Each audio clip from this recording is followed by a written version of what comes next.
What is a brochure?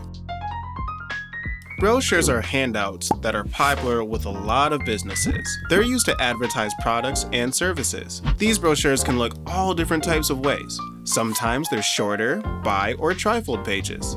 Other times they can be longer booklets. Typically, they feature a lot of pictures and some text to explain the offer the business wants to share.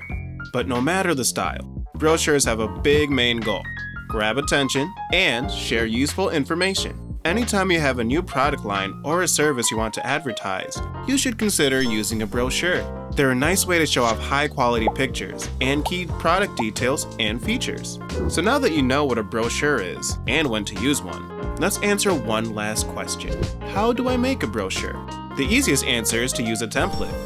A quality brochure template is really simple to customize. All it takes is a little dragging and a little dropping of photos and text boxes. From there, it's time to print and send out your stylish new brochure.